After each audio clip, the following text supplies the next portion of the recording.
Hello, and welcome to this week's episode of Views of an Outsider, the Outsider's View, from April 27th. I'm having to record this a little bit early, so if I miss anything over the weekend, just know I'll tack it on to next week's episode. Speaking of which, let's begin with a positive story from a week ago that I want to go back and cover. A viral video hit the internet on Wednesday showing a dog that had been abducted by terrorists on October 7th as she was reunited with her owner after a year and a half of being separated. Billy is a 3-year-old Cavalier King Charles Spaniel who was kidnapped from Kibbutz Nir Oz during Hamas's brutal massacre. In the video, Billy was seen running into the arms of the Danzig family, while Rachel, her owner, sobbed with joy and tightly hugged Aviad Shapira, the IDF reservist who found and returned her beloved dog. Shapira told Israel's Channel 12 that the dog ran into his arms while he was in Rafah. He took care of the dog for 4 days before returning to Israel. Shapira told the Times of Israel that she just ran up to me and jumped on me. I told myself that she would come with me to Israel. I really fought for her to come with me. When Shapira took Billy to a vet, her microchip was discovered, and it showed that she belonged to Rachel. A spokesperson for the kibbutz said in a statement, "Our heartfelt thanks to Aviad, who insisted on bringing Billy back to Israel. Thank you to all of the heroic IDF soldiers. You lit up our darkness. Dogs are part of the family. Many of the dogs and animals who lived on the kibbutz were abducted or murdered on October 7th, together with the humans." The great hug that Billy got upon her return from the entire people of Israel teaches how much we all long and need such miracles. End quote. On October 7th, 72-year-old Rachel sheltered in a safe room that didn't have a lock, where she successfully held the door shut as terrorists fired bullets through the door at her. Her heroic efforts saved her teenage granddaughters. However, Rachel's ex-husband, Alex, was taken hostage and murdered. He was buried in August after his body was recovered by the IDF. Rachel's brother, Itzhak Elgaret, was also murdered and buried after his body was returned in the latest hostage deal. So this small miracle was heartwarming for everyone who had the privilege to witness it. Hamas is right. They love death, while we celebrate life. Speaking of which, Qatar, who hosted the leaders of Hamas at the time of the October 7th massacre of more than 1,200 people. Yet despite this, some people have argued that they should play a role in achieving peace in the Middle East.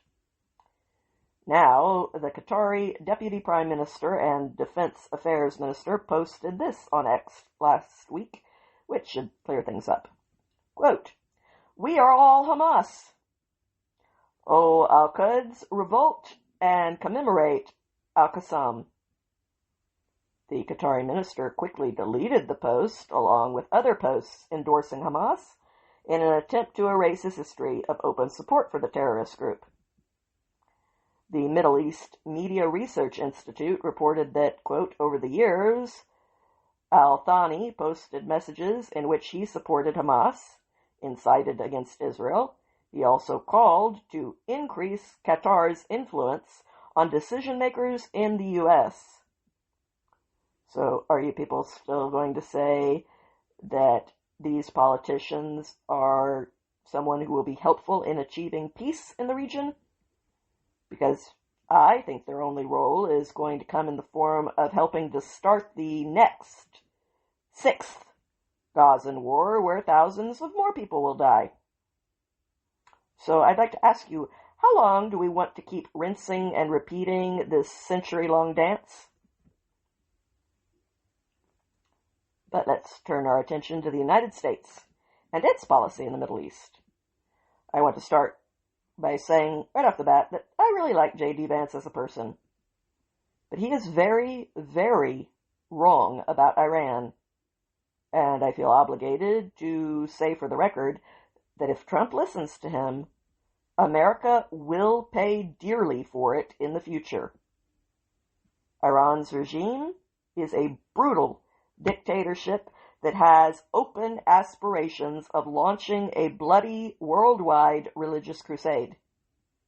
They have never been weaker than they are right now. They desperately want a nuclear bomb. They have made that clear. That can never be allowed to happen. They would not be able to do anything right now if we or Israel struck them and ended their nuclear capabilities for them. It would not lead to a war for America because Iran is in no position to retaliate that strongly. Their terrorist proxies have been decimated. This would be a strike that would probably be followed by an empty gesture in the form of a retaliatory show. End of story.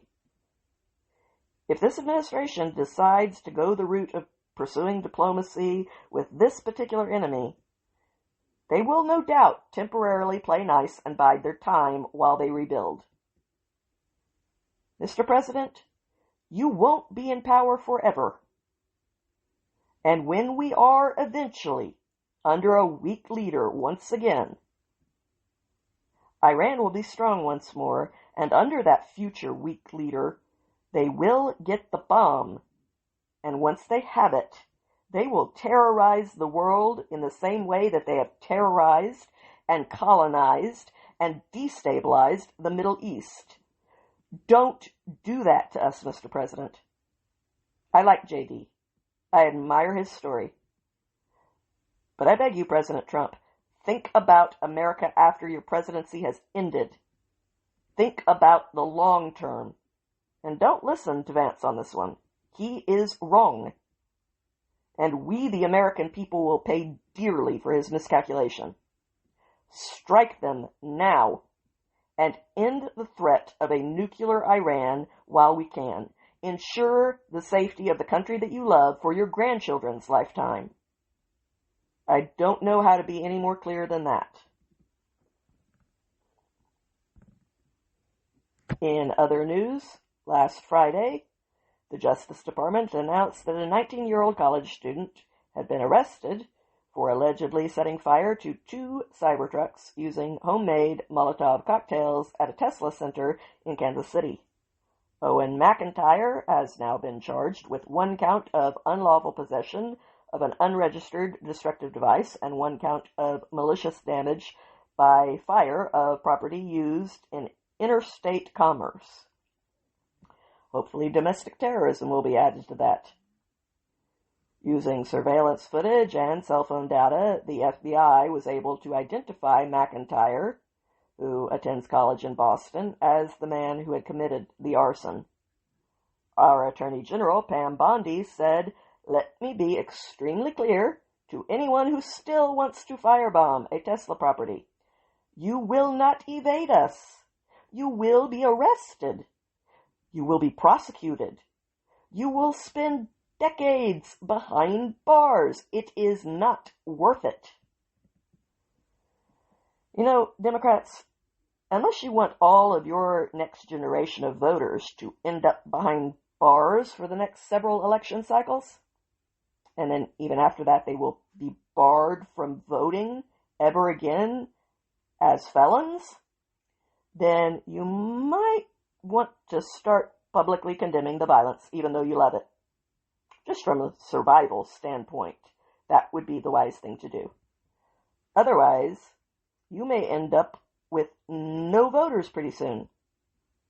So if appealing to your decency clearly gets us nowhere, I'll appeal to your overwhelming desire to regain power. And speaking of issues that will continue impacting future elections, the world-famous Boston Marathon is going to have 3 categories this year, all based on gender identity. But because of the lax standards when it comes to defining gender identity, male runners may win the top prize in all 3 categories: male, female, and non-binary. A former executive at Levi Strauss, Jennifer Say, who is an outspoken advocate for biological women and girls in sports and who is the founder of XXXY Athletics, shared some details about the famous foot race in an op-ed that was published on Sunday by the New York Post. Say noted that the Boston Marathon opened a non-binary category for runners back in 2023, but that trans-identifying male runner Raya Susing, who was born Robert Chen Hua Young, was allowed to enter the race in the female category, despite the non-binary category being there, because he claims that he identifies as a woman. This will not be Susing's first competition as a woman. Say wrote that the longtime runner has competed in races in the female category more than 338 times since 2009, medaling for his age group more than 140 times. It means a man could win every Boston Marathon category, men's, women's, and non-binary too. No space is protected for women. On a day meant to honor courage and freedom, is this what breaking barriers really means? End quote. All I can say is I am so glad that I live in the South, where we are kind, but we are also sane and just. Big news ended up breaking the day after Easter when Pope Francis, who had been the controversial leader of the Catholic Church for a decade, died. He was 88 years old. The Pope had been fighting a long battle with respiratory illness for months now, during which time he was hospitalized for 38 days and nearly died twice. Doctors had warned him to remain isolated, but the Pope chose to make several public appearances, including visiting a prison and greeting Easter guests at the Vatican. Reactions from around the world immediately started pouring in. President Trump ordered American flags to be lowered to half-staff, and the White House posted "Rest in Peace" alongside photos of Pope Francis meeting with President Trump and with Vice President J.D. Vance. Vance had met with Francis at the Vatican for about 20 minutes on Easter Sunday. He posted the following to X. "I just learned of the passing of Pope Francis. My heart goes out to the millions of Christians all over the world who loved him. I was happy to see him yesterday, though he was obviously very ill, but I'll always remember him for the below homily he gave in the very early days of COVID. It was really quite beautiful. May God rest his soul." President Trump also posted, "Rest in peace, Pope Francis. May God bless him and all who loved him." The Secretary of State, Marco Rubio, shared this message. "On Easter Monday, Jeanette and I are saddened to the news of Pope Francis's passing. We unite in prayers with Catholics worldwide for the repose of the Pontiff's soul and for this period of transition for the Catholic Church. May he rest in peace." The President of Argentina, Javier Milei, also offered condolences given that Pope Francis was born in Buenos Aires, and he was the first pope from Latin America. Milei's translated post read, "It is with profound sorrow that I learned this sad morning that Pope Francis, George Bergoglio, passed away today and is now resting in peace. Despite differences that seem minor today, having been able to know him and his kindness and wisdom was a true honor for me. As president, as an Argentine, and fundamentally as a man of faith, I bid farewell to the Holy Father and stand with all of us who are today dealing with this sad news." Of course, Italy's Prime Minister, Giorgia Meloni, also posted on X. The translation of her post read, "Pope Francis has returned to the house of the Father. This news saddens us deeply because a great man and a great pastor has left us. I had the privilege of enjoying his friendship, his advice, and his teachings, which never failed, even in moments of trial and suffering. We greet the Holy Father with hearts full of sadness, but we know that he is now in the peace of the Lord." I personally often disagreed strongly with Pope Francis on many things, and since I'm not a Catholic, that is my prerogative to do so, but I of course believe that this news should be met with all the respect and solemnity that is due at times like these, something that the trolls on X clearly don't have the dignity to manage to do.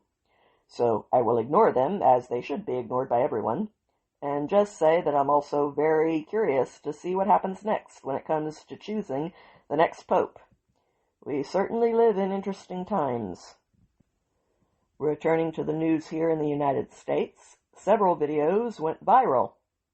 showing a pro-Hamas supporter terrorizing people on the streets of New York wearing a suicide vest. Most people assumed that the vest and the bomb strapped to it were a prop, but all I can say is that seems like a very stupid thing to do unless you're trying to get shot in the head. For the record, police would be well within their rights to decide not to risk the innocent lives of law-abiding people in the public by assuming that the bomb was real and that, just like your heroes in Hamas, you intend to actually use it. In which case, the appropriate action would be for them to kill you before you could take other innocent people with you. At the very least, this guy needs to be tracked down by the police using the videos that were shot and have the book thrown at him in every way that it legally can be.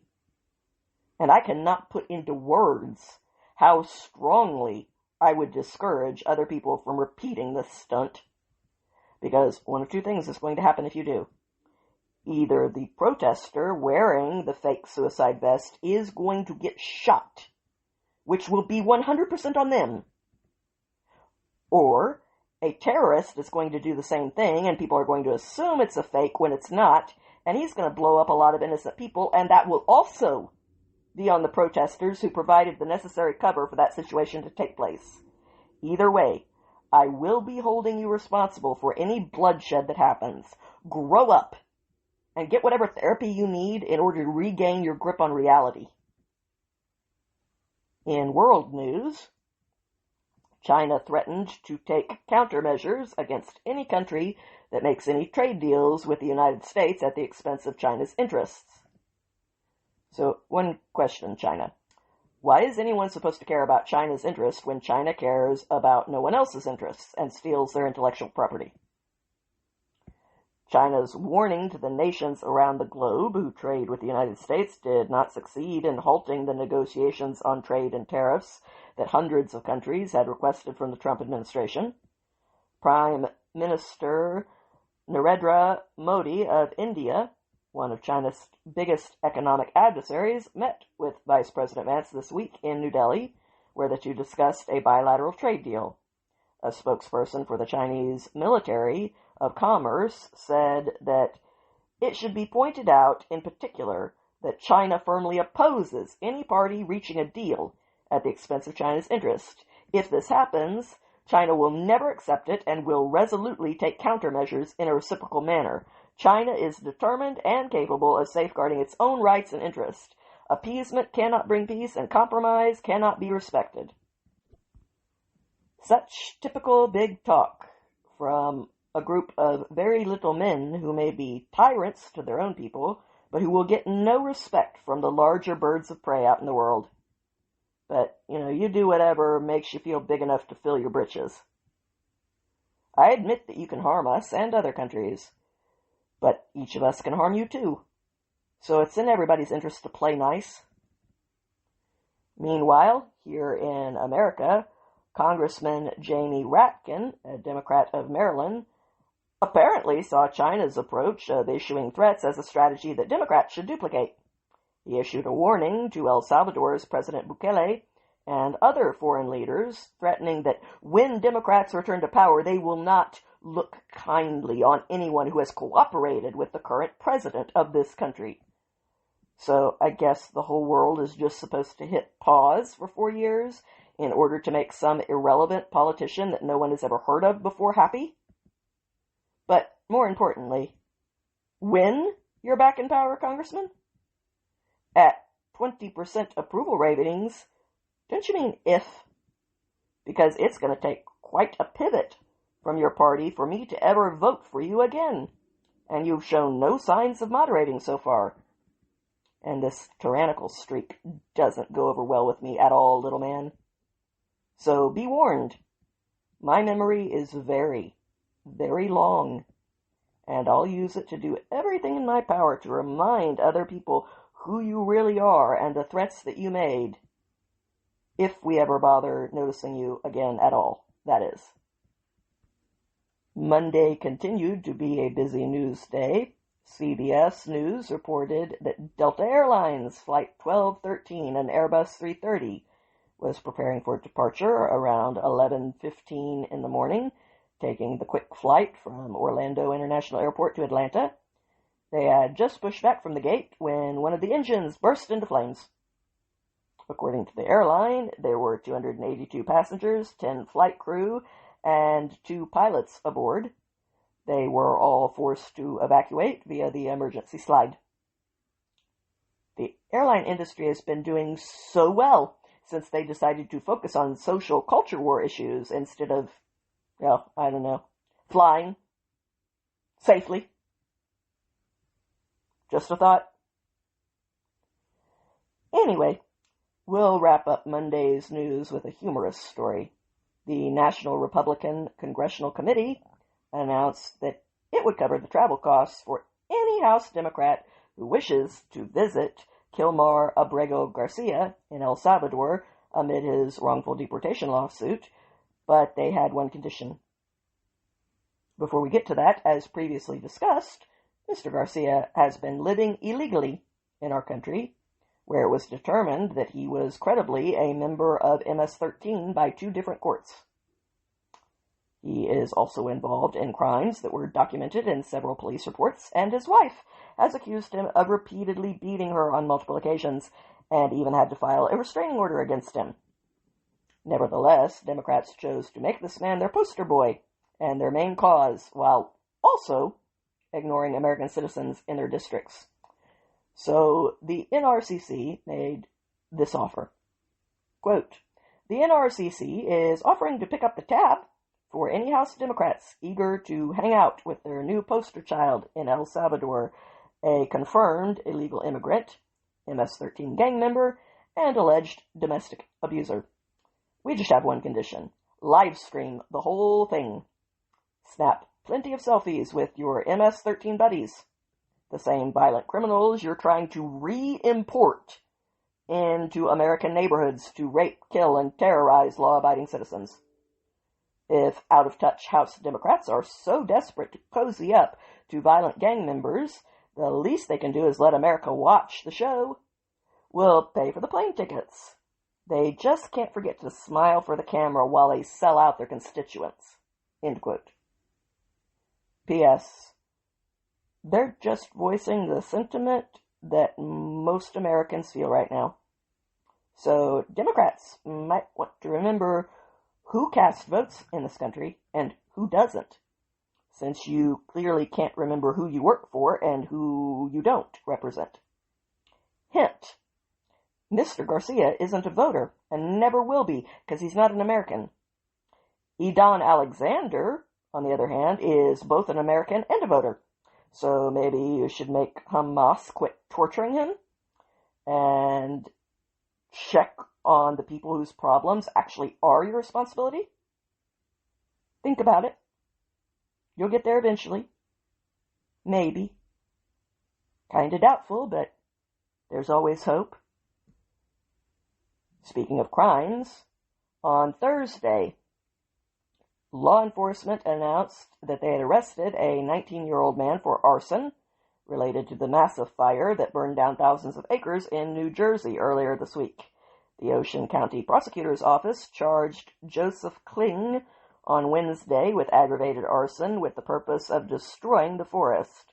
The blaze that was set burned down around 15,000 acres in Ocean County and caused thousands of evacuations, eventually leading to the declaration of a state emergency. Ocean County prosecutors said that law enforcement had determined that Kling was the individual responsible for setting wooden pallets on fire and then leaving the area without the fire being fully extinguished. Kling is currently behind bars. In other criminal news, a former intelligence officer in the United States Army was sentenced this Wednesday to 7 years in prison. 25-year-old Corbin Schultz pled guilty last year to conspiring to collect and transmit national defense information, unlawfully exporting controlled information to China, and accepting bribes in exchange for sensitive government information. According to the Justice Department, The sale of the documents, which included information on American military technology, took place beginning in May of 2022 and continued until March of 2024. Pam Bondi made this remark. This defendant swore an oath to defend the United States. Instead, he betrayed it for a payout and put America's military and service members at risk. The Justice Department remains vigilant against China's efforts to target our military and will ensure that those who leak military secrets spend years behind bars. Schultz could have faced 65 years in prison if he had been given the maximum sentence on all counts. He will, however, be serving 7 long years in prison, all in exchange for the $42,000 that he was paid to betray his country and sell information to an unidentified foreign national living in Hong Kong who is believed to have connections to the Communist government of China. In one of the biggest stories of the week, on Wednesday night, the Ukrainian capital of Kiev suffered the deadliest attack on it since the summer of 2024. Russia launched a combined missile and drone strike that left many Ukrainians buried under the rubble. This resulted in the death of at least a dozen people and injured more than 70 others.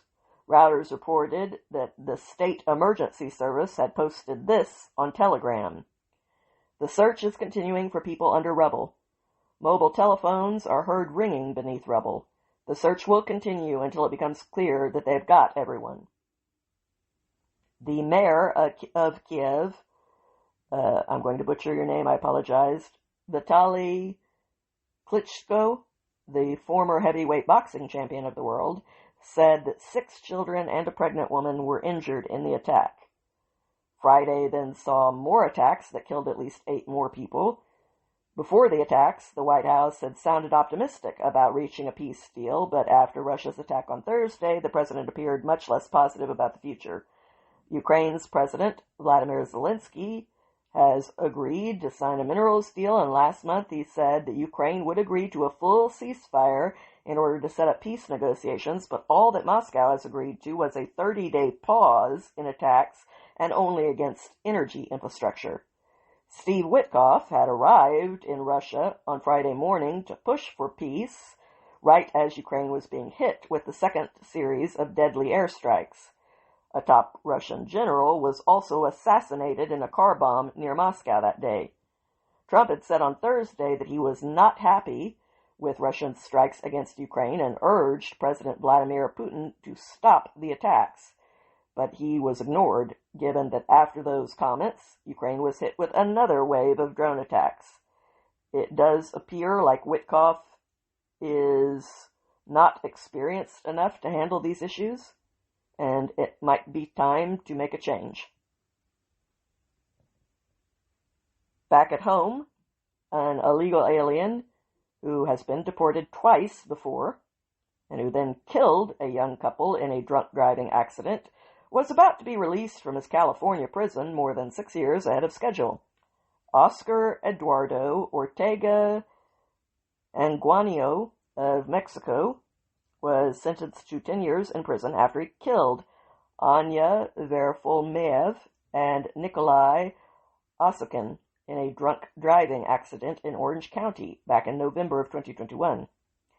That young couple burned alive after Ortega Anguanio barreled into their vehicle while high and drunk and driving nearly 100 miles per hour. The family was notified by the state that the illegal criminal who killed their children was about to be released from prison after serving only 1/3 of his 10-year sentence. Anya's father had this to say, "It's disgusting. You have 2 young, unbelievable futures, productive American citizens killed for nothing, and that illegal immigrant who already has been deported twice is going to be released again? For what? Even if he is deported, he will come back."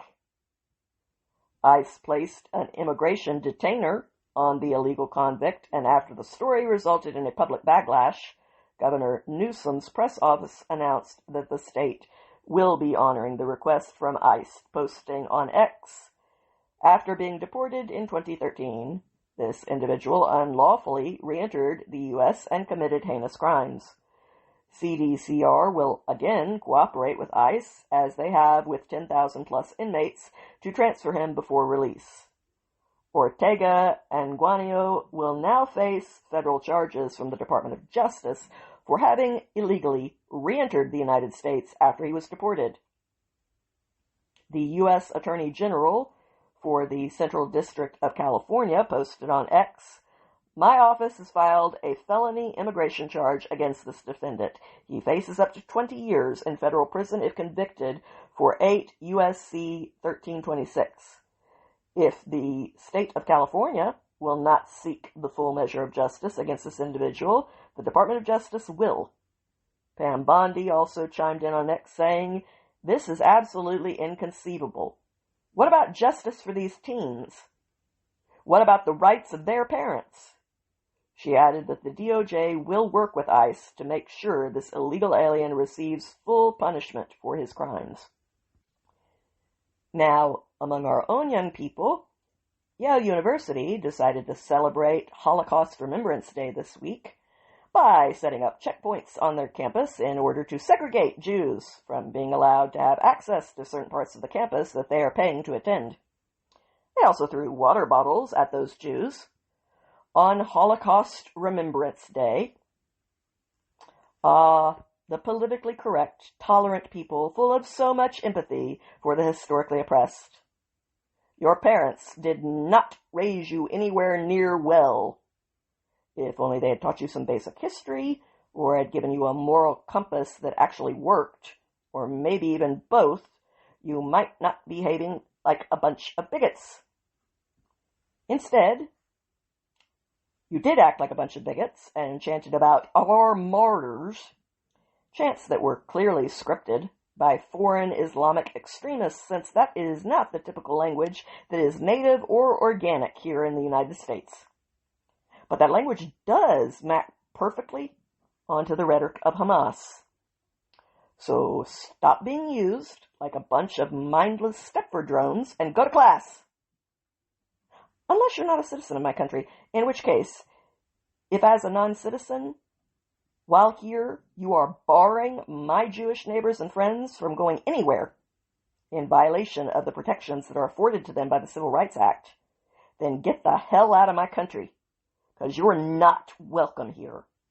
And I'd say the exact same thing if you were a foreigner barring black students from going somewhere and chanting on behalf of the KKK.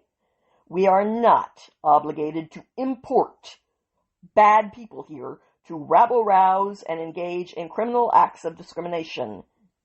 And since Yale refuses to do their job and step up meeting the standards that are required of them by the law, I will just point out that Yale has a $44 billion endowment, the second largest in the entire country behind Harvard. And yet, they received almost $90 million last year alone in federal funding. I think that needs to stop. They should have to fund their own bigotry out of their own hedge fund and start making some withdrawals from their own bank account instead of rummaging through our pockets while they sit on their hoard of gold. Who's with me?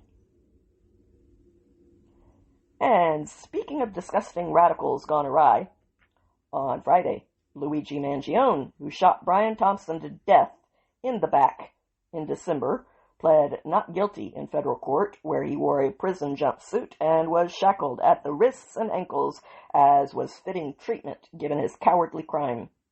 He is now facing federal murder charges, 2 counts of stalking, and a firearm offense. Our Attorney General, Pam Bondi, announced that the DOJ intends to pursue the death penalty, and I hope they get it.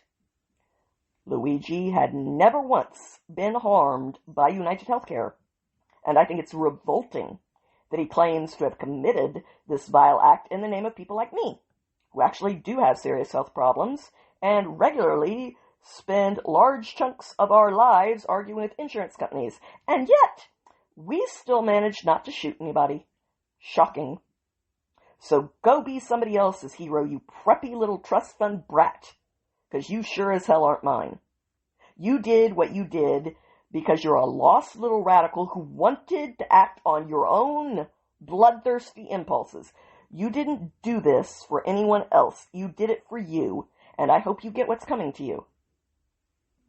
And speaking of the legal system, that same day, the director of the FBI, Kash Patel, announced that federal agents had arrested a Wisconsin judge who is suspected of helping an illegal immigrant from Mexico to evade ICE officers. Apparently, last week, some ICE agents showed up at a Milwaukee County courthouse to arrest a Mexican citizen after his hearing that was being overseen by Judge Hannah Dugan.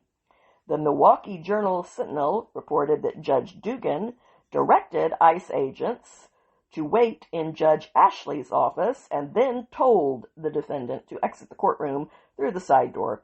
Officials posted, "We believe Judge Dugan intentionally misdirected federal agents away from the subject to be arrested in her courthouse.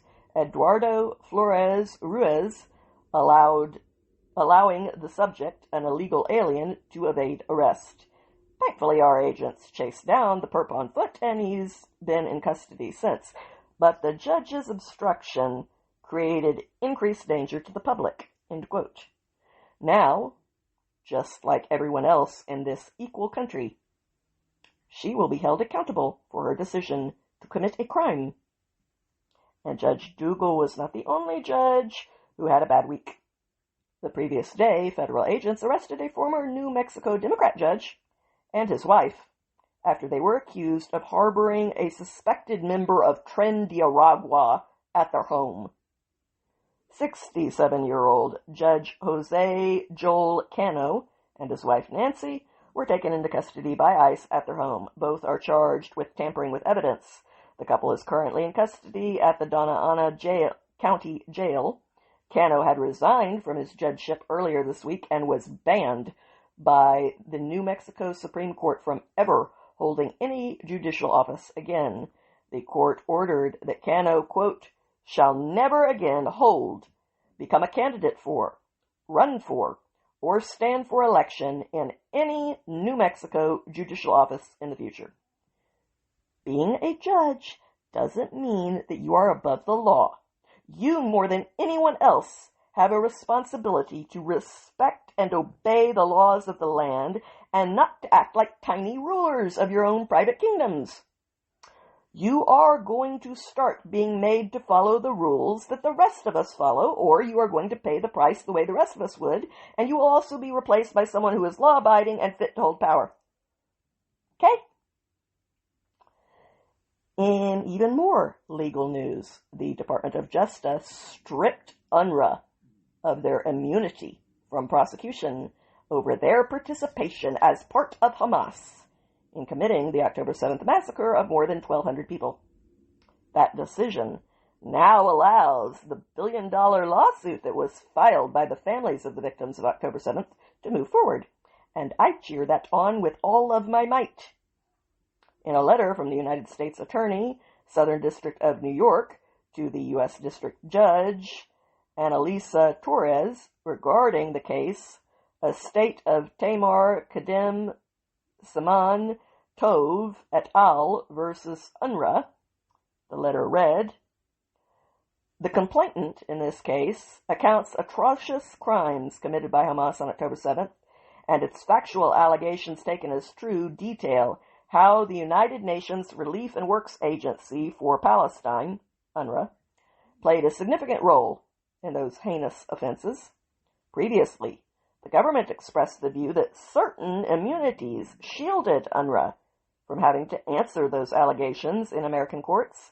The government has since reevaluated that position and now concludes UNRWA is not immune from this litigation, nor are the bulk of other defendants. The Constitution does not grant immunity to foreign sovereigns or organizations. Instead, such immunity is a matter of grace and comity on the part of the United States. In other words, Congress controls whether the United States participates in such public organizations, and it empowered the President to decide whether to extend immunity to these organizations, including at any time to revoke the designation entitling the organizations to immunity. Israel Hayam pointed out, the lawsuit presents evidence alleging UNRWA orchestrated a $1 billion money laundering operation that funded Hamas while simultaneously reducing humanitarian aid to Gazan residents and playing a critical role in the October 7th attack. Documents shared with the New York Times last December forced them to admit that senior staff at UNRWA in their schools had doubled as members of Hamas's military wing, as shown by the detailed records kept by the Qassam brigades, Hamas's military wing. At least 24 people who were employed by UNRWA in their schools were members of Hamas or Islamic Jihad. The Times reported that a majority were top administrators at the schools, principals or deputy principals, and the rest were school counselors and teachers. Almost all of the Hamas-linked educators, according to the records, were fighters in the Qassam brigades. I am eagerly awaiting the day when UNRWA is eliminated as an agency altogether, and has been for a while now. Thank you for listening to today's episode. I hope you enjoyed it. If you did, please help build this podcast into a success by clicking like and follow. And I hope you'll come back again next week. Until then, have a good week, my friends.